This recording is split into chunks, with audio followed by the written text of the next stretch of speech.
이 차를 아직 팔고 있었네요. 야, 하긴 저희가 처음 만났던 게 2010년이었죠. 딱 2년 됐는데, 자, 오늘 만나보실 모델, 오랜만에 만나는 쉐보레 트레일 블레이저인데요. 뭐 사실 크게 달라진 점은 없습니다. 하지만 그동안의 경쟁 모델들도 여러 가지 변신을 꾀했어요. 뭐 르노 같은 경우는 파워트레인을 추가한다든지 그 밖에 페이스리프트를 진행한 모델도 있죠. 자, 과연 쉐보레 트레일 블레이저가 여전히 팔릴 만한 가치가 있는지 잠시 함께 느껴보시겠습니다.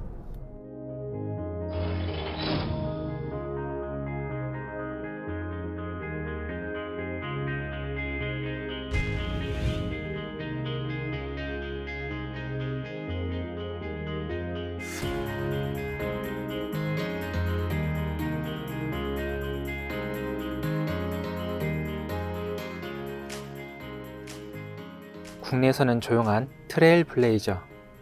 하지만 미국에서 인기를 끌고 있습니다. 2021년 미국 판매량을 볼까요?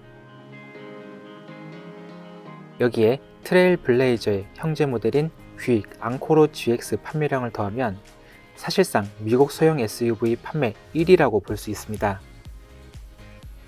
덕분에 현대차를 제치고 국산차 수출 1위를 기록하기도 했고요. 트레일 블레이저를 수출하는 한국 GM에게도 도움이 되겠죠? 현재 모델은 2023년형으로 새롭게 세비지 블루 컬러가 추가됐습니다. 저희 팀 모두 새로운 색상에 만족해 했었죠. 여전히 강한 모습을 보여주고 있습니다. 소형 SUV로는 커 보이는 차체와 직선으로 구성된 디테일도 특징이고요. 이런 분위기는 실내까지 이어집니다. 우아함보다 강인함에 초점이 맞춰진 디자인을 보여주는데요. 여기에 테스트 모델은 RS 트림이기 때문에 실내 곳곳에 레드 컬러 스티칭과 인서트가 추가됐습니다.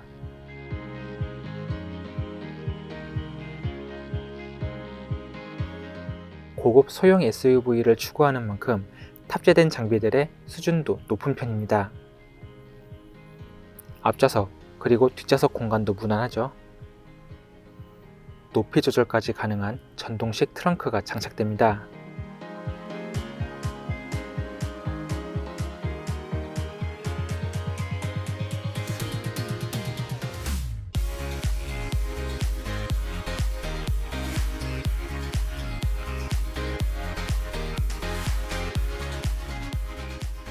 고급차에 탑재되는 액티브 노이즈 캔슬레이션 기능까지 있고요.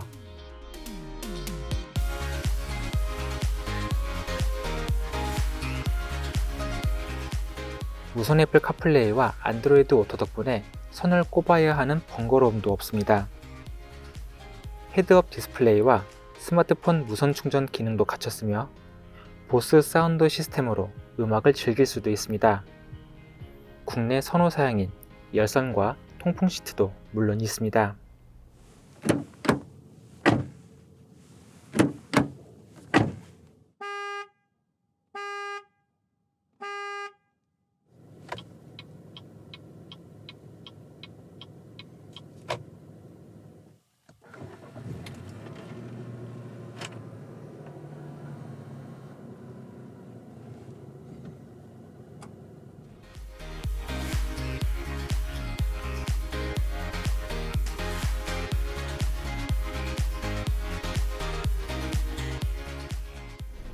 앞서 보셨겠지만 인테리어 쪽에서는 여전히 높은 점수를 주기 어렵습니다.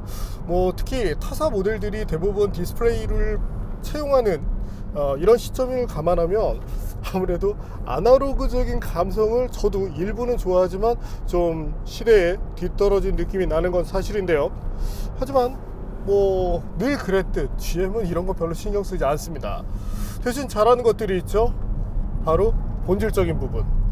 그래서 브랜드마다 나눠지는 것들이 있습니다. 자, 가령 핸들링, 르노가 잘해요. 자, 소프트웨어적인 측면, 현대차는 거의 글로벌 탑급입니다. 하지만 GM 뭘 잘할까요? 눈에 보이지 않는 부분, 눈에 보이는 거 빼면 다 잘하는데요. 자, 오랜만에 타는 트레일블레이저 한번 달려볼까요? 자, 일단 가속할 때는 배기량 대비 효율은 좋은 편입니다.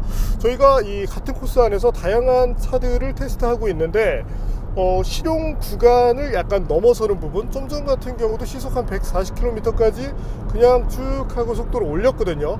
그래서 배기량 대비 엔진의 효율성에서는 아쉬움 없는 모습을 보여줍니다. 자, 잠깐 엔진을 보고 갈까요? 트레일블레이저에는 1.35L 엔진이 쓰입니다. 단일 엔진으로 판매되고 있고요. 최고 출력 156마력, 최대 토크 24.1kg 폴스미터 수준이라 배기량 대비 효율이 좋은 편이죠. 통상 저배기량 엔진에 터보차저를 맞물리면 저속에서 일시적인 토크 부족 현상을 겪게 되는데요. 터보렉 때문이죠. 반면 트레일블레이저는 그 영역에서 스트레스를 주지 않았습니다. 특이사항으로는 액티브 에어로 셔터가 달려있는데요. 소형급에서는 보기 힘든 기능으로 엔진의 온도를 제어하는 데 도움을 주는 기능이죠. 변속기는 두 가지인데 전륜구동 모델은 무단 변속기인 CVT를 쓰며 사륜구동 모델에는 토크 컨버터 방식의 9단 자동 변속기가 매칭되죠. 주행 모드 설정도 가능한데 스포츠 모드와 함께 눈길 주행을 위한 스노우 모드도 탑재하고 있습니다. 사륜구동은 트랙션을 자동으로 조절해주는 타입이고요. 이제는 이 1.35 터보 엔진도 적당히 숙성됐기 때문에 별다른 아쉬움을 보여주지 않죠. 자, 물론 변속기는 지금 뭐 두 가지가 탑재가 되고 있어요. 현재는 풀옵션 사양이기 때문에 이 9단이 장착되어 있긴 한데 이 자체에 대한 만족도는 크게 높지 않습니다.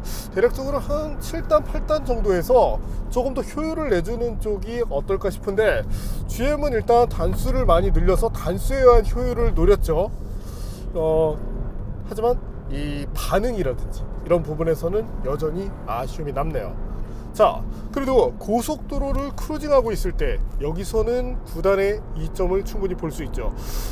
하지만 현재는 이제 사륜 시스템까지 물려있는 모델이긴 한데 일상 조건을 고려한다면 사실은 CVT 쪽이 더 매력적입니다.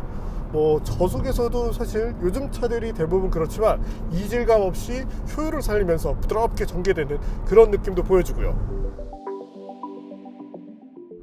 자, 그리고 이 GM 차들이 잘하는 부분이 있죠. 자, 다른 것보다 일단은 이 부분을 모르시는 분들도 계십니다. 자, 일단 GM 연구소 이 스케일을 보면 어마어마해요. 이 가운데 인제 스피디움을 한번 넣어볼까요? 이 정도의 규모를 보여주고 있고 이미 이런 것들을 아주 오래전 거의 뭐 한 50년 가까이 이때부터 운영을 했던 만큼 고속주행을 비롯해서 다양한 부분에서의 충분한 노하우를 갖고 있는 것, 바로 그 점이 GM의 자랑거리죠. 그래서 뭐 늘 그러잖아요. GM차 얘기할 때 셰시 부분은 정말 좋다. 그리고 타사들도 차를 만들면 원가 절감을 합니다. 물론 GM도 해요. 근데 이 원가 절감을 차가 완성되고 나서도 상대적으로 GM이 좀 적게 하는 편입니다. 그래서 차의 성능이 초기와 후반까지 어느 정도 일정하게 유지된다는 장점이 있죠. 여담이지만 요즘 이제 일부 브랜드들 같은 경우는 보통 차를 처음 만들고 출시를 하고 안정화를 이제 거치죠. 안정화를 보통 이제 6개월에서 1년 거치고 그때부터 이제 소소하게 원가 절감 들어가는데 최근 이제 일부 브랜드는 아예 개발 단계에서 원가 절감을 시작해 버려요. 그래서 차가 출시되고 나서 계속 이제 뭐 품질, 뭐 문제, 뭐 시동 꺼짐 등등등 나오는 그런 경우가 있는데 그래도 이 GM은 여러 국가의 뭐 타사도 그렇지만 여러 국가의 차를 팔고 각 국가에 맞는 그 기준을 다 모아서 통합적으로 차를 개발하고 있는 만큼 상대적으로 안정화에 대한 이점을 가져갑니다.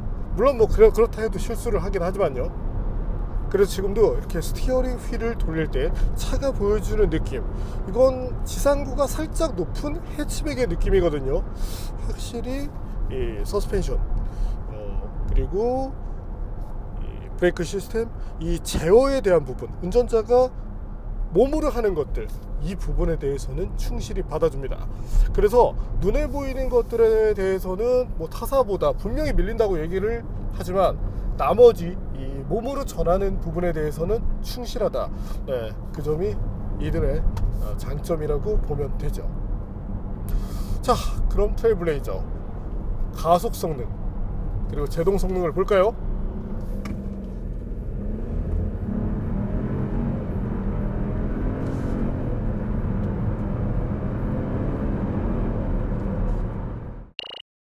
현재는 노면이 얼어있기 때문에 저희가 예전에 테스트했던 데이터를 보여드리고 있습니다.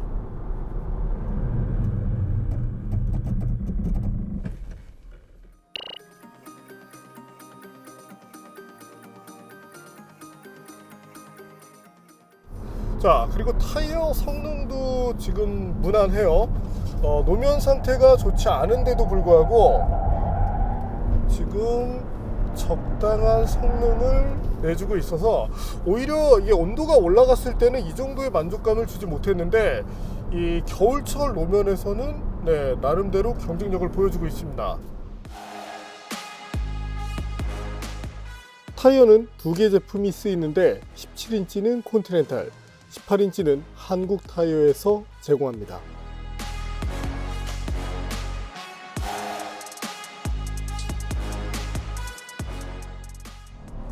자, 그리고 4륜 구동 시스템, 현재는 제가 4륜 모드를 사용하고 있거든요. 자, 이때는 이 일정 수준 탄력적인 구동 배분 능력을 보여줍니다. 그리고 GM이 일부 모델에 사용하고 있는 이 방식 스위처블 타입이라고 하죠. 이번에는 전륜 구동으로 바꿨는데요. 그러니까 뒤쪽으로 가는 동력을 끊어서 전륜 구동 모드를 택할 수 있습니다. 계기판에도 투휠이라고 떴는데 이때는 순수하게 투휠로 구동을 하는 만큼 연비 부분에서도 일정 이점을 갖게 되죠. 사실 우리가 타는 대부분의 이제 4륜 구동 모델들, 물론 이제 고가의 모델로 가면 상시 4륜 구동인 경우가 많지만 대부분은 전륜 쪽에 더 많은 동력을 보내죠. 그리고 상황에 따라서 후륜 쪽으로 잠깐 구동력을 몰아줍니다. 사실 몰지 않아도 되는데 넘어갈 때도 있거든요. 이로 인한 효율 저하를 애초에 운전자 선택에 의해서 동력을 차단시킴으로써 끌어낸다는 점은 저는 오히려 이제 국내 현실에서는 이런 것들이 낫다고 생각되네요. 특히 저희가 이제 뭐 다양한 시험을 하죠. 트레일블레이저 같은 경우는 이 차도 이제 기본 밸런스가 좋은 편이라 이 차를 바탕으로 저희가 타이어 테스트를 진행했던 바도 있습니다. 그때 이제 겨울철 환경이었는데 전륜 구동 모드일 때 그리고 4륜 구동 모드일 때 전륜 구동으로는 못 올라가는 언덕을, 그러니까 눈길 언덕을 4륜 구동 모드로는 올라가는 모습을 보였거든요. 자, 그래서 일상에서는 전륜, 그리고 필요에 따라서 이 AWD를 사용하는 그런 지혜를 발휘하시면 차에 대한 만족도가 더 높아지게 되겠죠. 그리고 여기 깃발처럼 되어 있는 이 버튼을 누르면 자, 계기판에도 뜨지만 조금 더 RPM을 올리면서 차가 조금이나마 잘 달릴 수 있게 도와주죠. 그리고 승차감도 나름대로 타협을 잘 했습니다. 그래서 뭐 약간 이제 소형 SUV 특유의 가벼운 느낌은 있지만 핸들링을 이 정도 살리면서 이 정도 승차감을 구현했다면 충분히 이 적정 타협선을 잘 찾았다고 말씀드리고 싶네요. 자, 그래서 정리하자면 타사의 이 매력적인 SUV들도 많이 있습니다. 점차 이제 이 시장이 더 활성화되는 모습을 보여주고 있는데 그럼에도 불구하고 내가 운전을 조금 즐긴다, 예를 들어 다양한 차를 경험했다, 이런 분들이 차를 구입하신다면 이 트레일블레이저는 충분히 만족감을 드릴 차 중에 하나다, 이렇게 얘기를 드리고 싶네요.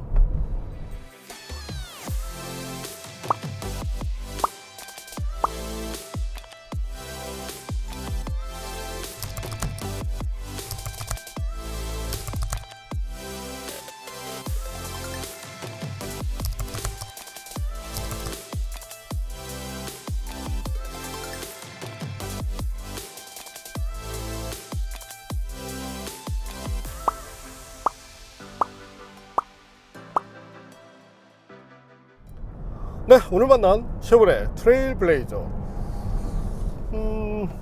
네, 처음에 제가 오프닝에서 그랬죠. 여전히 이 차를 팔고 있네요. 자, 차량의 일부 것들이 약간 클래식한 특성을 보여주긴 합니다.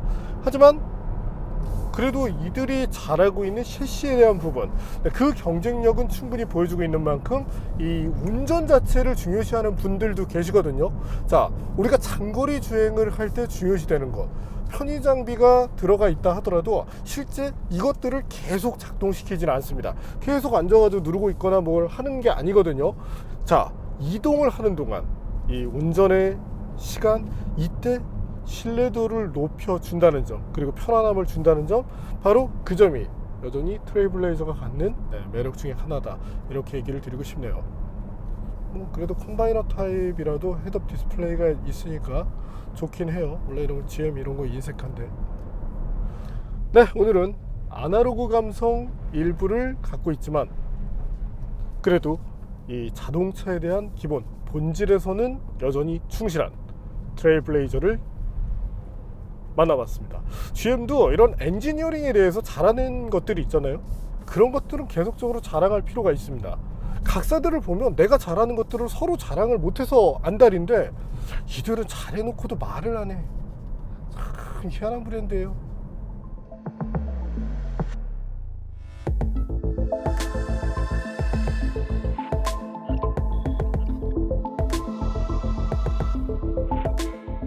여담인데, 이 부서에서 최고, 자기들이 할 수 있는 최고 스펙으로 개발하고 뭐 각 부서들이 다 합니다. 그리고 다 합쳐요.